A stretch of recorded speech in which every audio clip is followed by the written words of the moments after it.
okay? Yep. Is it volume too loud, or do you No, want this is perfect. perfect? Okay, Yeah. good. Yeah. So funny, diving into the podcast question. Are we starting right now? We're going. Oh, We're okay. going. Okay.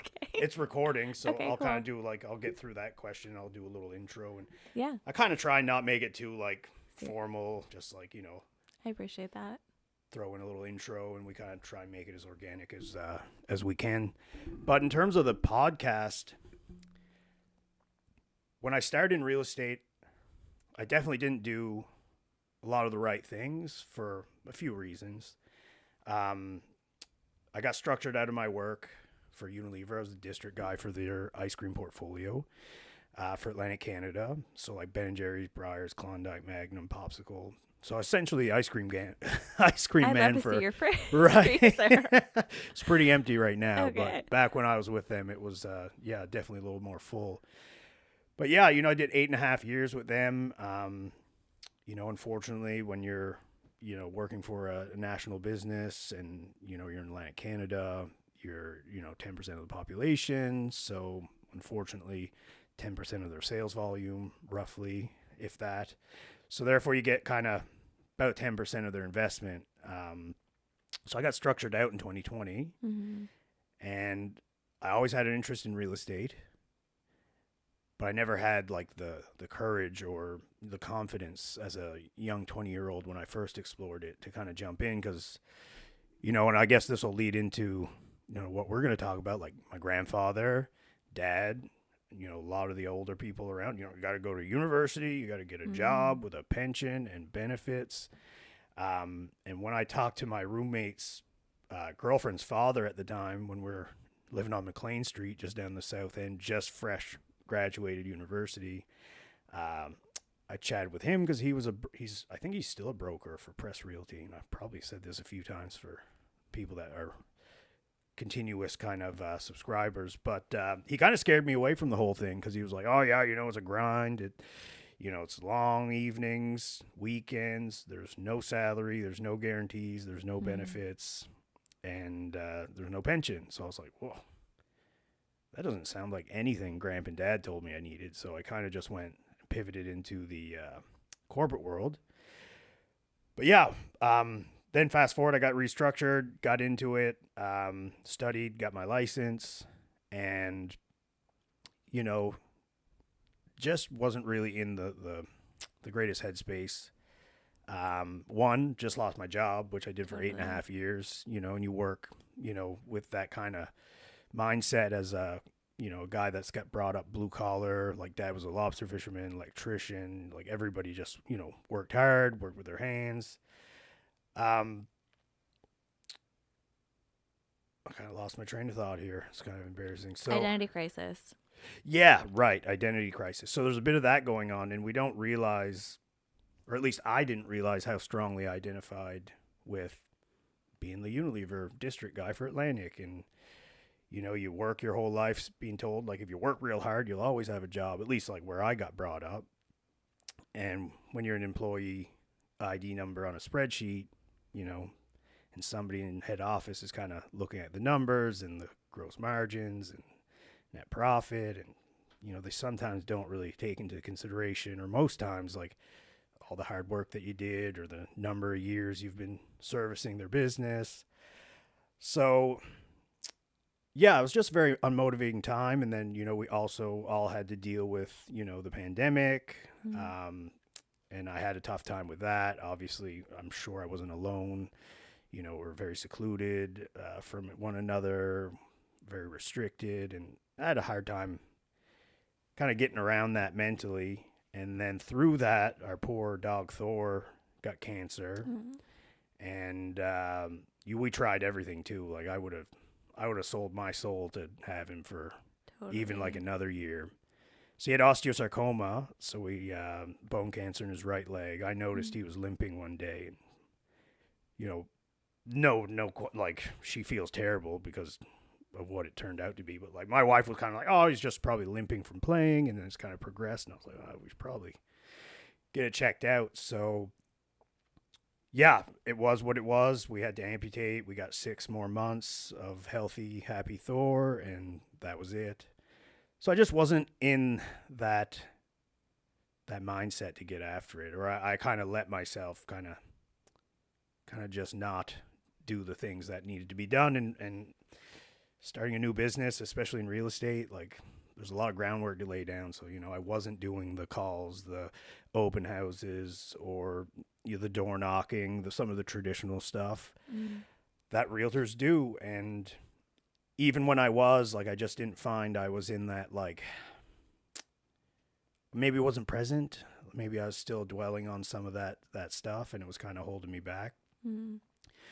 So, yeah, so kind of a long way around your question is I knew coming in, there's a lot of seasoned realtors that do very well. I'm friends with a bunch of them. My mentor, Naz Climby, my buddy, Don Rainey, been doing a great job mentoring me from the background. Even Don's not even with the same brokerage, always picks up my calls. So they all kind of give the same message, and that was, what are you doing for marketing? What are you doing for content? What do you, how are you getting your message out there? Basically I wasn't. So I was like, well, there's a bunch of new realtors coming in. There's a bunch of tenured realtors that, have a lot of business. So I was like, how am I going to set myself apart from the new, the old, and everything in between? So, and a big part of being a realtor is you got to meet people and make connections. And I was just kind of wrapping my head around how could I do that. And I always had a bit of an interest. I was talking with a buddy forever ago, seems now, about just doing a podcast because I thought it was cool. It was new. And I was thinking about just doing like something called like the referral network. And I just have like local businesses and whatever. And if somebody needed a referral, the idea was, well, maybe if they seen my podcast, of XYZ services or products or people doing cool stuff, that, maybe that'd be a value to viewers. So I kind of chewed on that for a bit. And I was like, well, maybe referral network isn't the right name. Maybe I want to go a bit more broad. And so I come up with the Halifax Network. So the idea was I get to meet cool people that do cool stuff that I find interesting, that I want to know about. I love a good story. And the older I get, I'm more about like the experience too. So I just kind of called to me in a sense. And I'm kind of a guy, so once I got a plan, I had all this stuff in the closet for some time. Cool. Just like, there's some fear and anxiety around like putting yourself out there because I was never like a big social media guy. Right. Like, yeah, I'd put the highlight reel stuff. Like we did a waterfall hike, or we took the dogs camping, or, maybe we went to see a comedy show in Toronto a couple of years ago. But outside of that, like I was never like the look at what I'm doing most of the day of most of my life. Like I just wasn't quite there. So it was a big kind of bit of a curve to get used to. And there was some anxiety around like, well, my face is everywhere. And it's just a lot of times it's just my like talking head on a little 5x16 vertical screen. And for a bit, there was anxiety around like, are people going to watch it? Am I going to sound stupid? Like, are people even going to like what I'm putting out there? So after a bit of kind of going back and forth in my own head about all these things, I was just like, you know what? You got the stuff, put it together, and just do it. Yeah. And I started doing some short format content December 2022. And then in 2023, in January, I released my first episode. And then, what are we? I've released, 31 or 32? Good for you. Episodes since then. So I did 26 the first year. I'd like to do the same, maybe a bit more, maybe try and get 35. But the idea at first was like to do one every 2 weeks. And I thought that in terms of bandwidth and capacity was going to be enough. But with like, the feedback I'm getting, and people seem to like coming to chat, and they like the production, which is all overwhelming to me because I never think any of it's really that great. Because I see other people that pay heaps of money to agencies to do their own podcasts, and I kind of take stock of the time and the apps and the stuff that I need to do mine. And it's just, yeah, it's crazy that more people aren't really doing it, because it doesn't have to be all the same, but I think there's some value in any long format, short format, in regards to putting stuff out there for people. And it's just, you never know who's gonna, digest or learn or, take something from your conversation, whether it's, hiring the person that's sitting in the chair across from me, or getting involved in stuff that they're doing. Yeah, it's just cool. So I really started to enjoy it. The more I did it, the easier it become. Less nervous I became about putting a piece of content out. Some people are like, paralysis by overanalysis, and then they never do anything. Totally. And I've heard it in the office too. It's like, oh, I can't do that, or I'd have to have it perfect before I'd release it. And it's just like, man, sometimes I say words wrong, sometimes I stutter, and like eventually it's just like, you know what, you just got to put it out there. Totally. So that's kind of my story. No, if I that love answers that. your question, but I think it's great because I think people want to feel connected to people, and if you're going to, be in a position where you're finding someone their next home, or you're selling someone's home, they want to feel connected to you. And I know I'm the one supposed to be being interviewed, but I think it's just really cool that you've found a unique niche that also fits your personality to introduce a different side of you to those who don't know who you are. So they're not just, trying to figure out who Chris is by your picture, or, that highlight reel that you have on occasion, but are actually able to listen to who you are as a person and how you engage with like-minded individuals. So I think that's really cool. I appreciate that. No, and that's, you nailed it, really. They get to kind of sample who I am before they even engage with me. Totally. So, and I think that works well for both. If somebody doesn't like me at first glance, then, maybe that scenario where we kind of connect and it doesn't work and we part ways, that doesn't happen. I mean, it doesn't happen often, but, everybody can't be everybody's flavor, Yeah. So some people are going to mesh well together, some people aren't. So it kind of does that pre-work almost for us. Totally. It's like, oh, okay. Or like people might feel like they know me a bit better, even though we haven't met, because, they've heard a few episodes. They understand my kind of outlook on certain things. And if that aligns, then that's perfect. And then that kind of, I wouldn't call it like a home run, but I think you'd be much more on that trajectory to get things done because you're already pre-aligned before we even kind of get into it. So yeah, you nailed it. It gets a view into me for people before they even ask questions. And then I also have a bunch of short format content with tips and real estate stuff that you can digest for nothing. Yeah. You don't even have to talk to me. Yeah. But if you have questions, I'm there for those too. So yeah, it's been a very cool experience. And yeah, I mean, I'm going to keep doing it as long as people want to come talk to me. And I mean, I think I've had 2 people say no. And it wasn't for any real particular reason. It was just, fairly established businesses. Maybe they didn't think like they needed it or whatever, but whatever. I'm fine with rejection. Being a realtor, there's a lot of it. Yeah. So. Yeah. And I think it's so important to, you want to go to work every day and love what you do. And the best way to do that is to also equally surround yourself with like-minded people who mesh with your values and personality. So I think it's a mutual benefit to those who may not feel aligned, for your benefit too. Absolutely. So before we get too far, I just want to plug in and welcome on Katie Mahoney with We Are Young. So yeah, thank you. We're just going to get that. Yeah, get thanks that for out having there. me. Yeah. I'm excited to be here. Yeah, I am excited too. It's been a bit of a process in the making, but you guys are busy. I know Brad's been doing all kinds of crazy stuff, getting ready for trying to get into the Olympics. So how's that been going? Yeah. He is someone who is always goal-oriented. And what I love about Brad, he's 6.5 years older than me.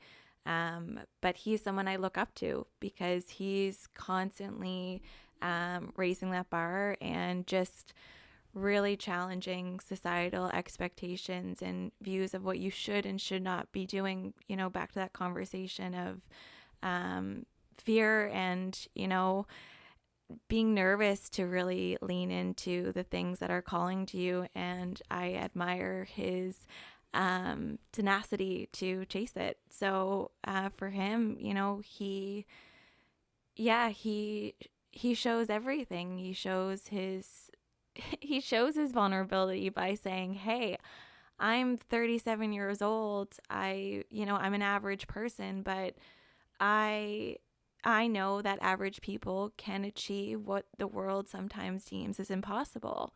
A lot of it just stems from attitude and consistency, and he's someone that has it. And so I'm very fortunate to have that person living under my roof and being a huge part of my inspiration. That's awesome that you have a partner that motivates you like that. And I could say the same about my wife and I's relationship dynamic. So that's great. Yeah, it's needed for sure.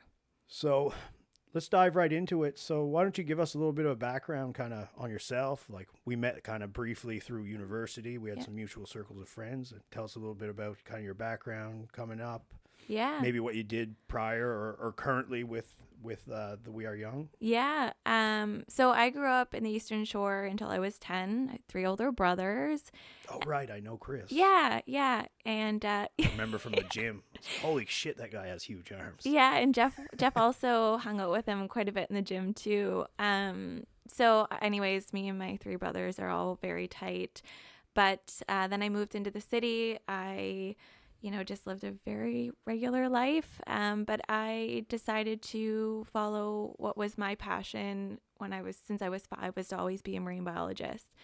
So I think that was every kid's dream, or a lot of kids' dreams when they were younger. And so I went to Dal. I was studying in my last year of university, and I knew like school was never for me. Yeah, me neither. Like, I was like, I'm just here. Like, yeah. And that kind of voice was like, you're meant to do something a little untraditional, unconventional. And I remember going to one of my brothers who was always doing cool things. And I said, like, how do you come up with this stuff? Like, how do you come up with these ideas to explore? And he said, they just find me. Like, That's cool. Yeah. And I wonder the same stuff sometimes. Yeah. And I think it's just opening your mind to opportunity, like just not closing things out because of those little voices that get in the way. And so that really stuck with me. And because that stuck with me, I just was patient, and life would have it that an opportunity came where I was nominated to do an act of kindness. It was this Facebook challenge. I don't know if you remember it, but it was like, hey, Chris, I'm nominating you. Like, literally, people would put these videos. It was just one of those kind of rolling things that like people would just send to each other. Yeah. Okay. It's like, I just did this, and now I'm nominating you to do an act of kindness. It could be, paying for that person behind you in the Tim's drive. It could be anything, but just paying it forward. And Chris, I've been very lucky to have grandparents who lived into their mid-90s. And, you're under the age of 20, sometimes your perception is just, that confined world around you that you're bubbled in. And I grew up with grandparents who had a revolving door of love and support. Like, literally every day I saw a car in their driveway where people were visiting, spending time, getting them what they needed. And this was my perception on how seniors were cared for and supported in society. And then it wasn't until I was nominated to do an act of kindness that my whole world and perception kind of changed. I had just met a senior. Her name was Eleanor. She was in her late 70s. And she had this pep in her step. I don't know if you have any seniors in your life, but some of them just have their own personalities and characteristics that are so inviting. And I thought I would love to get to know this woman. So for my act of kindness, I asked her if she wanted to spend the day with me. Like, I literally was like, do you want to hang out with me? Do you want to go get her nails done? And she was over the moon excited. And we spent an amazing day together, and I learned about her hardships and her personal sacrifices. But most importantly, I learned that was the first time in years that someone made a day about her. And this was like a punch to the gut, because that was when my perception on how seniors were supported and cared for was not actually reality. And Chris, to give you a little bit more of a backstory on me, I've lived a very privileged life. I will admit that. I've had opportunities given to me that I know most people have yet to experience. I ran my first marathon at the age of 20. Amazing. I've traveled the world, and I've always been surrounded by people who've encouraged me to chase my dreams and goals. So not only did I realize that, there is a huge gap in our social responsibility in the way that we view, value, and support seniors, but reflecting on my own life and experiences at such a young age, I thought, does this generation even prioritize their goals? Mm-hmm. Is there seniors 70, 80, and 90 that still want to do cool things, dreams that you and I both have, but they never experience it because, one, they came from an era where opportunities didn't present themselves the way that they do for us today, and two, they put family first over everything. So that was a real moment where it was like, there's great organizations out there doing incredible things for seniors, but none are focusing on giving back to a generation who selflessly sacrificed so much for us. And so some of them maybe everything. Yeah. Like my grandfather was a World War II vet. Yes. He made it home, but yeah, he made it to 97. Wow. And you just think those people, not to detract, I apologize for jumping in, but yeah, you just wonder, how much was just taken, from, or in terms of opportunity from, my grandfather, Gerald Pache, as a young boy was off to war. Totally. What opportunity passed him by while he was there fighting for, our rights, and then to come back home to a wife, and then he had, was it 5 kids? Crazy. And then, it was kind of all about, keeping the house going. Yeah. And I think, even just young, even if you don't even have to go that far back, but I think young folks oftentimes forget what people have laid down for them in terms of a path to walk on to get to their success. And I think it's underappreciated. Absolutely. And I think, there's so much to that. Kara and I and our team are so lucky to be hearing so many amazing stories from these seniors and their wisdom. And, there's such a generational gap right now in relation to what we're missing out on because we're not engaging with a generation who can really teach us a few things. Life is hard, but their work ethic and what they did, I think we have a lot to learn from them in that regard too. And I think, it's really important to share. We don't just grant wishes to seniors. It's for a generation who did prioritize our needs above their own. We are missing the mark significantly on the way that we view, value, and support them in society right now. And so we grant these wishes, Chris, not just to give back to those specific seniors who need our support, but to deliver a much broader message. When we film these wishes and tell these stories, we want it to be relatable. We want people from different generations to finally see what seniors are capable of achieving if we supported them more. And what better way to do that than to showcase the parallels between generations? Because, you don't have to be just 20 years old to want to jump out of a plane and go skydiving. I know. There are people who are 96 who want to do that. So how can we bring those commonalities together to make people realize that just because they look older doesn't mean that they're the same as you and I? 100%. And I think, even my parents' generation, I think there's just they see this age cutoff that they're not allowed to do anything else cool after a certain time. Yeah. And that's just not true. Yeah. You're still here. Yes. You still have the ability to do, the things you want. Yep. You just got to get out there and do it. And it's great to have a foundation like this where, is kind of helping them achieve those things or those realizations, and maybe almost breathing some new life into them and getting them back out there and pursuing a few other short and longer term goals for the time that they're here. So that's fantastic. And for me, and the reason I wanted to chat with you so much is my grandfather, which I have more pictures of my grandfather. He's just right up by the Hulk there. And I have one upstairs. I'm ashamed to admit. Go ahead. You can grab it. Yeah. Oh, I don't want to. That's okay. That's in his barn. He was a big. I grew up down Yarmouth County in Argyle, Lower Argyle, and he was a big duck hunter. And wow. That's in his shed. So these are ducks. Those are ducks. I'm sorry if you're. Like, what is that? But No. they were all used and ate and fed the family. I'd get calls for lunch or dinner all the time, and I lived like you could throw a rock and hit my nan and Gramps' house. And so cool. Dad, love him. He was a busy man. Fished. He was the captain of the boat. He's also a Red Seal electrician. So after hours when he was young, like our age, he'd go fishing. He'd come home. He'd do electrical work.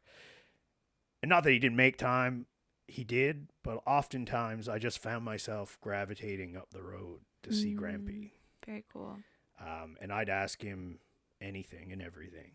And he had, to me, what seemed like the wisdom of the world at his fingertips. He was a lifetime carpenter. There's nothing he couldn't fix or do. And I mean, even, he passed away, unfortunately, from cancer. It's been a theme. But he passed away.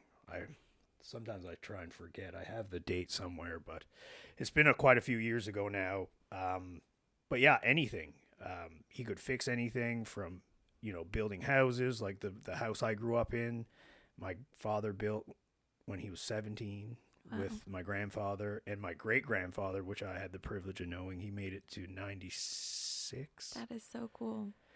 And then Gramp, a little shorter, I think he was 77 or 78. It's unfortunate. I try and block some. I try and just remember the good times. Yeah. But yeah, he was always there. And I mean, one memory is, tying knots were important because we'd go fishing with Dad and we had to know a certain amount of knots to tie. And I could tie that knot wrong 50 times in a row. And he would still have the same tone, patience note. You'd left over right, right over left, and whatever knot it was. Yeah. And he'd sit there until he'd get it. Yeah. Or if it was a situation I didn't know how to handle, we'd go through all the scenarios. Or, maybe I didn't know what I wanted to be when I grew up. That was a theme. Yeah. And he'd be like, he was very supportive. And, he was very confident that, his grandkids could do whatever they wanted to do. And one of the things that he instilled in me that I live to this day, and he said, Chris, he said, it doesn't matter what you do or decide to do, but whatever that is, if you decide it's worth doing, you do it right. Oh, I love that. And that's been wise words. Yeah. And I mean, coming from podcasting to being a realtor, to being the Unilever ice cream guy, to being a husband, a friend. I'm not saying I got it all right, but I've at least tried my utmost best to do the best that I can.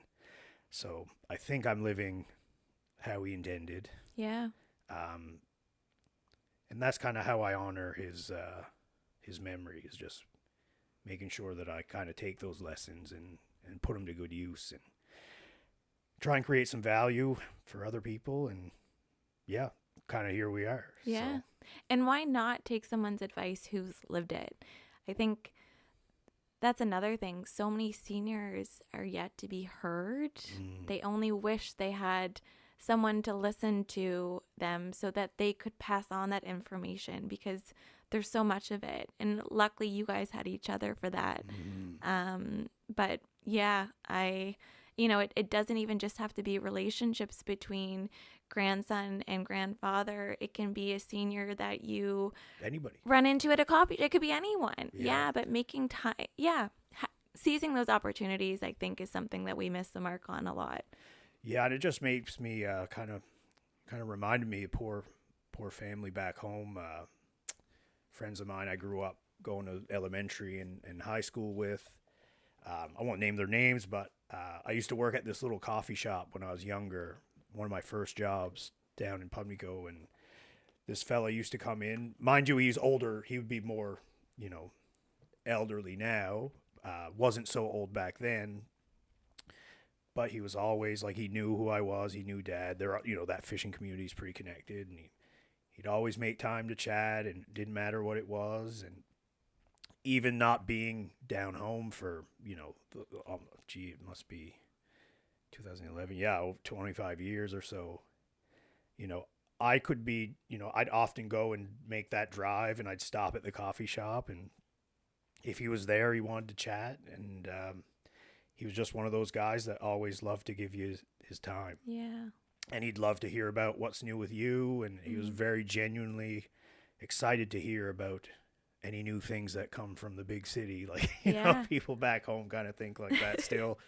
And the poor fella, I don't know what happened, but I just seen Facebook, for better or worse, gives us updates that we want or we don't. And he passed away, and I was kind of a little sad this morning because I just remember I'd just seen him like a few months ago. Right. Because I did my classic. I'd go visit Mom and Dad. Maybe me and Dad get in their truck and we go get a coffee at the shop.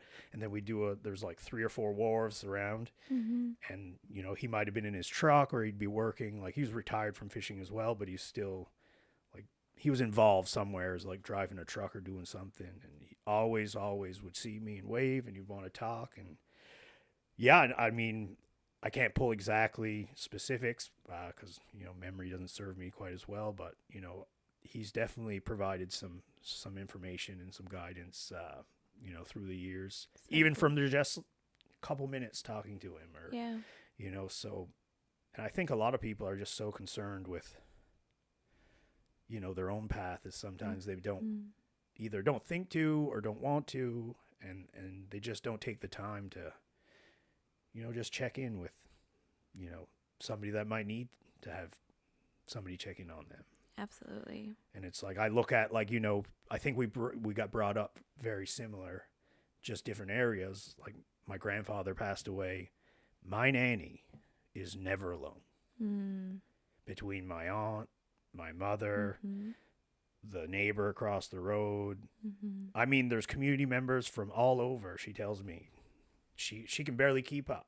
They want to go for tea. They want to go shopping. They want to go for lunch. They want to go to church. They want to, do all these. She's like, I'm doing more stuff than when your grandpa's around. Yeah. So for me, because as much as I love my grandfather, he's probably, sorry, Dad, but like I love Dad too, but Grandpa's a very influential person in my life. Yeah. So to know I'm not there to take care of her. So to know that she's getting the utmost care while I'm not there is very comforting. Yeah. And I think it's true. Like, you come, not that, I don't want to get canceled, but like, you come to the city and there's just more people and there's more going on. And I find that you just don't get those like kind of small community vibes and that same support. Yeah. I think you said something earlier about people just focused on themselves and trying to keep up, and like, yeah, we're very much in a world where life's a lot. Yeah, it's a fast pace. You've got a lot on the go, but it's funny sometimes the place that you're least likely to look is a place that you actually find a lot of clarity. And I do think seniors provide a lot of clarity. A lot of people are also under the perception that seniors need us, but we is equally need them. The advice we always ask the seniors that we work with, if you were to bestow wisdom on that younger generation who are watching these videos, what would you say? And it's to, spend time with friends and family. It's the small things in life that mean the most. Not to wait to give yourself permission. There is some solid, little gold nuggets in there that we just kind of could totally take and bring into our own lives. What are we chasing after? When is enough enough? Are we doing things that we love? Are we doing things that we think we have to do? I feel like a lot of people are just are on a spinning wheel, and I think the best thing that a lot of us can do, especially in a fast-paced world, is to also get off that wheel and just take a look around. Yeah, I mean, I'm guilty of it too. And just recently I had to sit down with myself, and I know you mentioned you did a marathon in your early 20s. Mm-hmm. So congratulations. That's Thank awesome. you. Me and Brad chatted about a bit of that when he was here. I just did an ultra marathon on January 27th. Good for you. That's amazing. So where was I going with this? I think a lot of times I've caught myself, like I do jiu-jitsu, Mm-hmm. I run, I do all these things, and it stretches me pretty thin, and sometimes it stresses me out. Mm-hmm.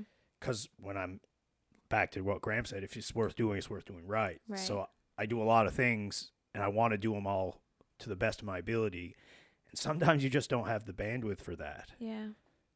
So I found myself kind of, running was kind of recreational, and then I got a jiu-jitsu injury, and then I had to I was like, well, I got to refocus this energy somewhere else. Yeah. So I went, from recreational spotty runner Mm-hmm. to, 40, 50K a week Mm-hmm. to running 46.4. I had a 52-kilometer goal. It was an 8-hour endurance race around the McDonald's Sports Park at the Canoe Club in Waverly. Yeah. So I had a 52K goal, and mind you, like classic me, I booked the race, totally forget I'm going moose hunting in Cape Breton for a week. I'm going to Jamaica in December for our honeymoon. Mm-hmm. I'm also trying to still do my job, Yeah. train jiu-jitsu and run. And I mean, I can't, me and Brad warned me about it, actually. He's like, you just got to be careful, you'll burn yourself out. Yeah. And if you get there, it's hard to dig yourself out. So I had to sit down with myself and have a hard conversation. I was like, okay, who are you doing this for? Yeah. Yes. Yes. Who are you doing it for? Yes. Is it for you? Mm-hmm. Okay, then why? Why is this important to you? Mm-hmm. Are you doing it for someone else because you're in a group and you feel like you need to? Because that's not right. Mm-hmm. So I really had to, and I've been a lot into Stoicism, and one of the books I've been reading is Ego is the Enemy. Oh, yeah. There's been a lot of like good insights in there as to like, why are you doing this? Is it ego driven? Yeah. Is it goal driven? Is there a purpose? Is there somewheres this path leads? Does it align with your short and long term goals? Yeah. And a lot of times I find a lot of the stress and anxiety I get is because I'm beating myself up over not doing XYZ things to the level that I want because I'm just doing too much. Yeah.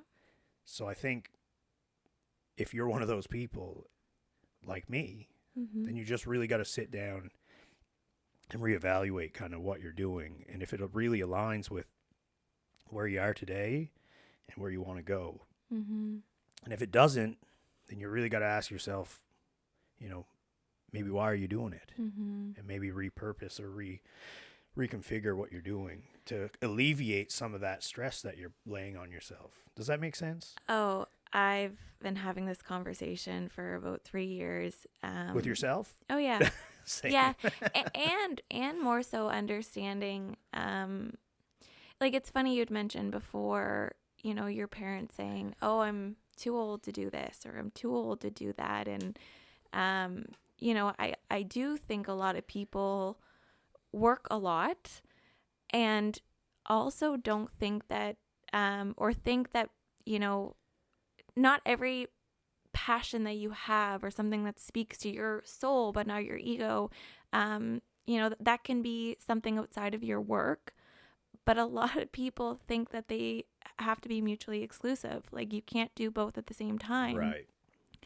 And I think that's a big part of the problem as well. When you really know what speaks to here and not your ego and you want to pursue it, I think it's really important that you realize you can do both at the same time, to your point with balance. But I think it creates a synergy where you actually become the best version of yourself because you're leaning into something that adds value, not ego, that just kind of comes together and makes you a well-rounded person.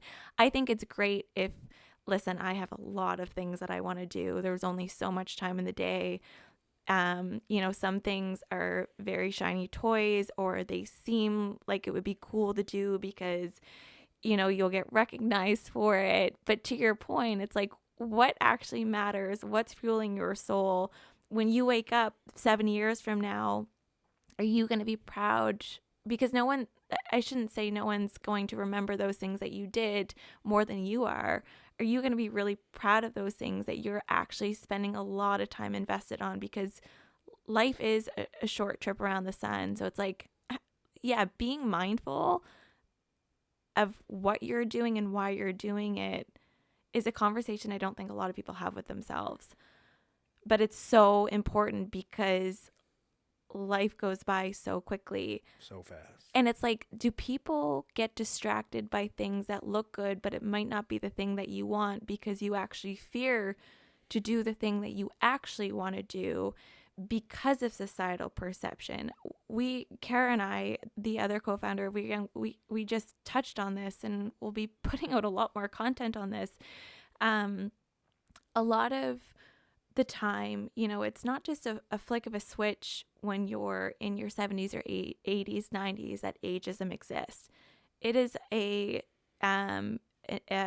continual thing that slowly happens decade after decade of what you can and can't do. So, there might be a crazy idea that you wanted to do and you just ignore it and you fill it, that void, with something else, or something else. And that's self-sabotage. It really is.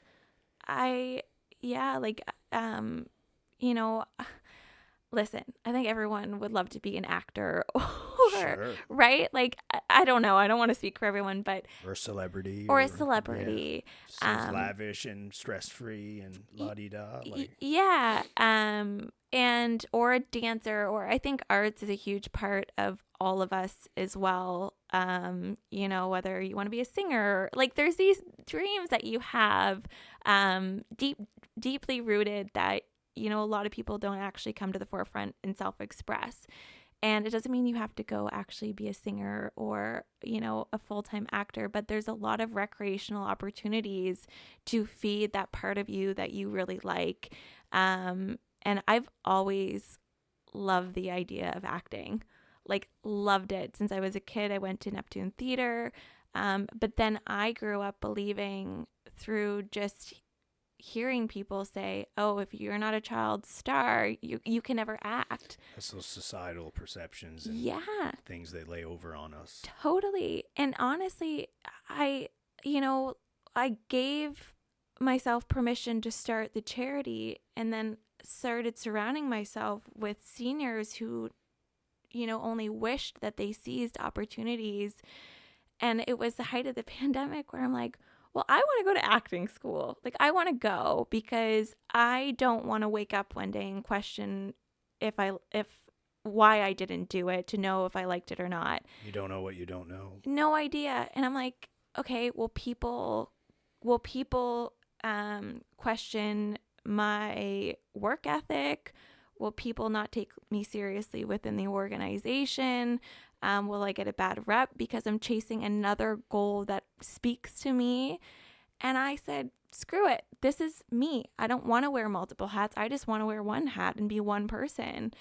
And so I said to Brad, I said, there's a full-time acting course on the weekend in BC. You and I can work Monday through Friday because we work remote. Do you want to go to BC with me for 5 months? And this was in 2021. He said, heck yeah, let's go. That's awesome. And honestly, Chris, and I still do it recreationally because it brings the best out in me, but it actually made me a better leader in the organization. And it's just, I think my point in saying this is people fear to stop and smell the roses and really try and understand what they want that speaks to who their authentic self is, to give themselves permission outside of work.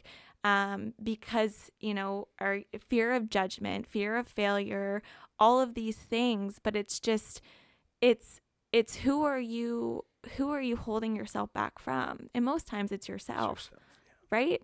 But but when you can let the ego go, because you're okay if you fail, if the goal of what you're doing outweighs the process, then the process isn't going to matter whether you look silly or people press or pass judgment. Like, that just doesn't matter anymore, because you're so concentrated on what speaks to your true authentic self. No one's going to get in the way of that. And I only wish that more for people, because, I want to see a world where when we do age and we do go through those decades, we achieve a lot more because we let that go and we lean into more of who we are. 100%. And like I kind of mentioned earlier when we were just kind of chatting at the first part, like getting this going, starting to put content out, pursuing being a realtor, like, a lot of that, like, oh, what are people going to think? Like, people just have to, I think, at some point, that's their ego, and I think they just got to let it go. Yeah. Because we just said life's so busy. Mm-hmm. Why do you think everybody's going to be so concerned about judging you and what you're doing? They're not. And it's like, yeah, some of my reels I put out get a bunch of views, but like, that's a very even like small drop in the hat relative to the rest of the world. And I was just wondering, speaking of like elderly people and goal setting later in life and pursuing things that, align with them even as elderly people, like one of the videos, and I'm sure you probably come across it, just the way the algorithm works. I'm sure it might have fed it to you. Maybe it hasn't, but it was interviewing elderly folks like very close to death. And they were like, what is your biggest regret? And it was not going after the things that they wanted. Not taking the chance to go to acting school or to go skydiving or start that business they wanted to start, because like you said, they had other people that needed them, that they needed to care for. And they might have just took the safer route. And sometimes the safest route, when you get to the end, it kind of leaves you kind of unfulfilled and maybe with a bit of regret. Totally. Maybe you should have sent that person an email or a text or told them you love them or, whatever. Join that sport, jiu-jitsu. Like, some people think it's this, it's this big daunting thing. But if you don't put yourself in these hard situations, it's really hard to grow. Totally. If you're keeping yourself back. And I don't know, I wish I could remember better, but there's this part in your brain, and when you do hard things, that part of your brain tends to grow and expand. And doing hard things, there's nothing quite like joining jiu-jitsu or training for a marathon or ultra marathon. It just really shows you what's possible. Totally. I showed up to that ultra marathon. I was like, there's no way I'm running close to my goal. I don't know why. Like, I was kind of disappointed with a bit of my training, because I was like, I kind of knee-jerk responses sometimes. Like, yeah, I'll sign up for that. And then it's like I'd never looked at what I already had. So it's just, you don't know what you're capable of. Yeah. At 35, at 45, 55, 95. Totally. If you don't put yourself out there, you don't know what's possible. I love, I didn't want to quote Jim Carrey, but I'm going to, when you had mentioned, that you were led in the direction of taking a corporate job, because it was safe. And that's what I was told. That's like, right. And that's what everyone's told. And there's nothing wrong with going in that direction if that speaks to who you are in whatever area that is. But I will say, if there's other things that you've always wished to explore, Jim Carrey, his dad could have been the best comedian in the world. And instead of pursuing that, he decided to take a corporate job because he wanted to play it safe.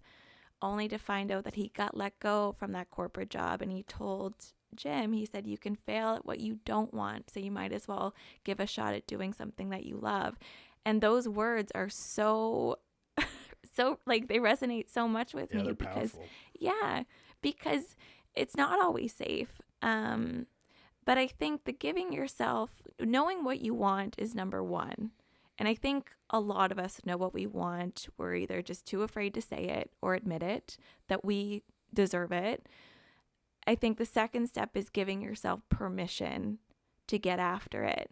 And 100%. then the third step is taking that first step and getting after it. It's the toughest one. It's the toughest one. But if you have those two principles behind you, it's like that why. You've heard it before. It's why you do what you do, not what you do. And if you have a really great why that speaks to here, then, putting yourself in a vulnerable situation, it's not easy, but you know why you're doing it and you're willing to try. Yeah, 100%. Mm-hmm. And I think people get so caught up with this anxiety and this fear around like, well, what if I fail? Mm-hmm. What if I fail at the thing that I'm trying to achieve? And it's like, well, first off, if you fail, like people think, oh, I got to start from square one. But no, you start from experience. Mm-hmm. And, if there's one thing that I've learned out of, through observation, you only fail if you quit. Yeah. I can tell you right now, the people who I am most inspired by in life, whether they're big names or those within my community, are the ones that have the stories of ups and downs. I don't want to talk to someone who is like, yeah, I did this, and this. Like, it's not relatable. I want to hear from the people who literally failed or had fallen several different times and then picked themselves back up and kept going and persevered to eventually get what they wanted. To me, those are the most inspiring people ever. So when you're thinking about doing something and you fear failure, that's a part of the process. That's what's going to inspire someone who's watching your journey. Like, yeah, if that makes sense. 100%. I think people don't, or forget, not that they don't, maybe they forget to realize that people's failures have paved your way to be where you are today. Yeah. But those people just continued to pursue that, and they didn't let failure kind of jar them or force them to quit. Mm-hmm. And I think there's something also to be said. Like, I think I sometimes am perceived as I have it figured out. Yeah, some people tell me that, but that's very far from the truth. Totally. Like, if I told you when I left university, I, again, had to make a decision of whether I was going to continue education or literally try something that had no foundation and we had no idea what we were doing. And Karen and I both worked full time at the hospital in a job that we did not like, working hours that took away from our weekends, 5 a.m. till 12:30 with no sight of success, just a hope and a prayer that it's all going to work out. And that took 5 years. It's like, and we still make mistakes. And, highlight reels, it's such a thing. And I'm trying to be more vulnerable because I want people to know that it's not going after the things that you love is never going to be easy. And I think we need to invite more of those conversations of being vulnerable in our stories. 100%. Yeah. I think we're too caught up in the Instagram, social media. It's like, oh, look at my new job. Look at my new house. Look at my new car. Look at my awesome family. Look how happy we are. Yeah. Look at this great trip. It's all the good stuff. Yeah. Nobody posts about the client that just, tore you a new one because you did XYZ things not quite to their liking, or the deal that went, south because the septic's no good and you couldn't come to a negotiation on the repair, falling short of your goal for your ultra. Yeah. I'm very transparent. I mean, I was close, but I did not achieve it. Yeah. Was I a little annoyed? Sure. But I'm also, it's like, had to sit down and be like, why are you upset? The Yeah. longest distance you ran before that was 25K. Yeah. You know, so Totally. yeah, it's just people have to take into consideration we're living in a world of highlight reels. Mm-hmm. And that I often say, and I mean, not to paint them all with the same brush, but I feel like the people that are more out there on social are potentially maybe the ones that are maybe having the toughest go. Yeah. But they want to put it out there like they're doing it because it's like, you know, some people's like, well, you got to fake it till you make it. And that's, I guess, true to some degree. As long as you're faking it and trying to make it into something that you want. Totally. And not something that, you know, I think you want me to do, or my friends or my work. And I think that's where people, especially in that older generation, just got stuck in what they were doing. And, you know, and then potentially down the line, it turns into a bit of regret. Yeah, and again, like, that was a different generation as well, right? Yeah, we didn't have a lot of the things we have today. Totally. Yeah, that in of itself is, yeah, they didn't have the things that we have today, but, where was I going with this? They don't have the things that we have today, but in the same breath, that's why we want to create those opportunities for that generation. And at the same time, start these conversations with people who are my age, who are in their 20s, 30s, 40s, 50s, 60s, because it's, if like, I'm having conversations with seniors quite a bit, our organization is. So if I can bestow or be kind of that conduit to what I'm hearing and seeing, you know, I want to pass those messages along. That generation, again, they have so much wisdom and insight that we just forget to listen to and really absorb. And I think we have a long way to go in, one, bridging that generational gap, but two, changing the way in which we view, value, and support seniors. There's this huge issue in systems right now, and the way that we care for seniors, that needs to change. And, you know, and again, like, this goes hand in hand with what we've been talking about. A lot of seniors who are still capable of achieving these dreams. Yeah, they didn't have the opportunities back in the day, but they do now. However, you know, when you hear it enough that you're too old to do something, you believe it and you digest it. So how do we break that down to realize that we're part of the problem? And two, if we keep sharing those words, we're eventually going to get there. We're actually speaking on our own behalf 40 or 50 years from now. And I know that I want to be in a world where seniors, and me being a senior, I'm only 31, but 50 years from now, I want to be respected. I want to be cared for and valued. I want people to listen to me. And I know it exists in small pockets, especially the community that you grew up in, which I think is fantastic. And there are a lot of people championing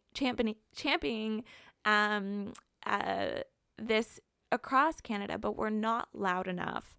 And I think we have a ways to get there, but I do hope that We Are Young is kind of that trailblazer for really shedding light on the big picture at hand. And you know, through Granting Wishes, can create wish stories that resonate and are relatable with younger generations to let that message click. Yeah, and it's crazy to me, like, you know, it's like you say, they have so much, although they didn't have the, you know, they have it now. Did they adopt it? Did they get into it? Maybe, maybe not. Some are more than others, but like the internet, social media, they didn't have all the cell phones. Yeah. But man, they've lived 3 or 4 times longer than you. Yeah. Why do you think they don't have something to offer? Yeah. Yeah. They literally have been on this planet so much longer. And I just think of, like, being this, like, you know, this young kid where, you know, and I'm sure you might have experienced it. Like, I'd have an opinion on something and Dad'd be like, oh yeah, well, he's like, Or I'll be like, I can't wait till I'm old enough to drive, or I can't wait till I can move out, and be like, oh, listen. He's like, know you're upset, but like, don't wish your youth away. Yeah. And I'd be like, oh, you don't know what you're talking about. And now today, I'm like, there's so many of those aha moments where Dad's like, like, I told you. just like, you don't know. Yeah. And it's like, yeah, I didn't. Yeah. And now it's like, oh, I see what you mean. Mm-hmm. Don't wish your youth away, because being an adult is full of responsibilities, bills, issues, fires to put out. When you're a kid, Nothing. you just live for the day. Yeah, totally. And I think if we could almost get more back to, maybe not just living freely for the day, but like living more as our kid self, but acknowledging that other people have the information that we might need. And a lot of times it comes from our elderly population. And I mean, I used Graham for exactly that, like anything, because I knew he would have, I just knew he'd have the answer. It's so funny when you see kids, to your point, they're in the moment of right now. Right now. And being present is one of my hardest challenges. Totally. And then as you get older, you eventually get back to that. Because all that matters is today. All that matters is today. I have a friend named Colin McRae, and we have hour to 2 hour chats every couple months. And when I ask him how his day is, it's not, oh, it's good. It's, Katie, I felt the wind in my hair. Told me details about his walk and the people he met along the way. Like, he is so present in every single day that another reminder is that we're chasing all of these things. But when do we conclude that the good or the gold of life in and of itself actually comes from just being present? Like, how can we, apart from all of those responsibilities that we carry on our shoulders into adulthood, how do we spend more time being present? And I truly believe that comes from a place of figuring out how you're spending your time and figuring out why you're spending it on certain things that actually add no value. Like, I do think there is a formula for balance, but I think it's going to take a lot of people to really deep dive and ask themselves some tough questions. A lot of people ain't ready to ask themselves those questions either. And I'm no stranger. Like, I need help. I go to therapy. Yeah. I have to bounce ideas and situations and things off of people.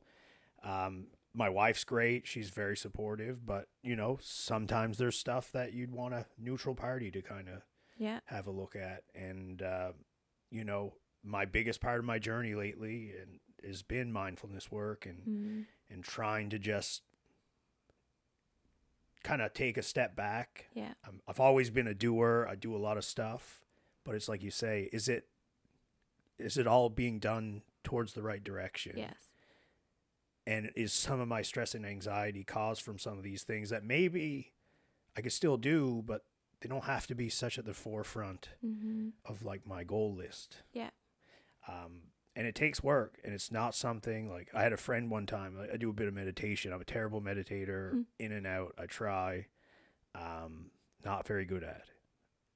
And my buddy was like, I'd been doing it for a couple of weeks, and he's like, how you been doing with that meditation? You seen any benefits? And I was like, well, I don't know. I don't think I'm that good at it, but I feel like pretty good after I do it. But I can't say I have to do it, some more. And he was like, oh man, if I wouldn't see any results in like a couple of weeks, I'd just be done. I'd be like, well, maybe that's why things go the way they do for you sometimes. Like, you kind of got to really lean into something to really get anything out of it. There's no like get rich quick schemes or the quick weight loss diets. Like, a lot like those, like, they're out there and people say they exist, but like, to really get into it, like, you got to dedicate the appropriate time and dedication to it. And I think it's a lifelong journey. Yeah, like, why we put so much pressure on ourselves. I think that's one thing that I learned coming out of my 20s is like that pressure, that need to go at a fast pace to, what's a word? Instant gratification. Yeah, a Like, lot of that. A lot of We that. want it now. Yeah. No delays. Yeah. The another person that I love and adore is Les Brown. He's a motivational speaker. I don't know if you know who I'll have he to is. dig into it. Oh, he's great. Les or Les? Les. Les. Les. And he always said, he told a story about a bamboo tree, and it's like, and I love this analogy for a bamboo tree. When you plant it, you have to water it every day for 5 years without seeing any growth. And then on the first day or within the 12 days of the 5th year, it grows like 20 feet tall. And the question is, did it take 12 days for it to grow that high, or did it take 5 years? And yeah, I think that's just a really beautiful way to put it. What are we in a rush for? That's another thing. Like, seniors really remind me of, why are we rushing so quickly to get to the next thing? Why don't we just enjoy the process? Because you're only going one way. Like, time is. Yeah, we're all going the same direction, Yeah. whether you want to admit it or not. We're all going towards the end. So take it easy. And I know. know that's It's not. tough. It is tough, especially in our age. But I think it's like, how do you have those reminders to ground yourself, or how do you not take your life so seriously, and just find those moments? I think are really important. Yeah, 100%. I think a big thing for me, and it's not that I do it maliciously, or it's just an internal thing, and me and my mentor, Naz, have this conversation a lot. And it's like, I think people, and another thing I'm not good at, I've kind of fell off, I got to start journaling again, is I think you have to be grateful for what you have, and don't worry about what you don't have yet. And I think, another thing is that may cause some of that is like, listen, it's awesome that guy over there or gal over there is doing great. Acknowledge it, but you don't compare yourself to everybody. Yeah. Your journey's different from mine. It probably started at a different point. Like I caught myself, like, because, I like to try and be the best I can be. And sometimes that translates into trying to be the best. Yeah. But sometimes I have to take a step back. It's like, well, listen, Chris, like Remax, big brokerage, there's been people doing this for 15, 20, 30, 40 years. Yeah. Why do you think 4 years in you get to be the best? Yeah. Like, you got to put the reps in. Yeah. And you got to focus on the journey. Earn the right. Right? Yeah. You got to focus on the process, the journey to get to that end goal. Because I think a lot of people, they see the end goal and that's all they can see. And then they're not presently focusing on the day-to-day tasks to get to that goal. So you never achieve it. So then you think everything's out of reach. Yeah. Because you're not doing the things because you're paralyzed by hyper focusing on the end result. Totally. And that's where that delayed gratification comes in, is like, yeah, maybe it's going to take a year, 2 years, 3 years, 4 years. I'm 4 years in. Am I doing better than I was when I started? Absolutely. Am I where I want to be for my end goal vision? Not even close. Yeah. Some days I struggle with that. Yeah. Some days I'm like, fuck it. Yeah. Excuse my language. But like, it's like, it's not linear. Like, it's not a straight line. people think it is, though. Oh yeah. Trajectory. Yeah. No dips. Just straight up. But we don't see that. Like, Yeah. that's the problem. And anyways, I'm trying to commit, and I really have not done this. I'm happy to be vulnerable on podcasts. I probably could be more vulnerable on social media. But I think it's normalizing the ebbs and flows when you're working towards something. And I don't think we do enough of it, and I fall into that. Yeah. And that's where people kind of get the idea of instant gratification, because they're not always seeing the process of what someone went through. And we're not allowing it a lot of times, because we want to, we don't want to let people see our struggles or that we're, vulnerable or hurting. I remember like the first time I mentioned that, like I go see a therapist. I was like, oh, people are going to think Chris is broken or like not well. It's like, it's none of that. Yeah. You just sometimes need a little support. Like seniors need a little bit of support getting out there. You need a little support, you know, being able to properly function and achieve your goals. It's just like mental health is equally as important as physical health. And I know how much the gym does for me when I go for my runs. It's like, why don't we normalize that with our mental health? Yeah. And you know what? I think it's being honest in those conversations that will allow those viewers listening right now to be more vulnerable when talking about it and expressing that maybe they also speak to someone, because it should be normalized. It should be. It's so bad for you to hold all this stuff in. Totally. And I've been guilty of it majority of my life. Mm-hmm. You know, just everything that's, but you just hold it in. Yeah. The next thing, one day, just and it just blows up. And it's just, that's not good for anybody either. No. And maybe it comes out in a very unhealthy way, you know, whether it's an outburst or substance or whatever. I mean, it could be anything. So it's like, you just got to let the steam out a little bit and just, yeah, a little pressure gauge, like let it go. Pops, totally. But, yeah, this has been a great chat. I've been kind of interested, though, before we wrap up, like, what are some plans with the Way group? Like, you know, are there any upcoming events? Is there any way that, you know, myself or other people could, like, engage and, like, be a part of this? Because it definitely resonates with me, and one of the reasons I wanted to have you on, so I'd love to participate in any facet or way that I could. Yeah, that's a great question, and I definitely want to plug this because... you know, as I mentioned, we are Young Grants Wishes to Seniors. A lot of people don't know what a wish is. So first and foremost, we grant 3 types of wishes.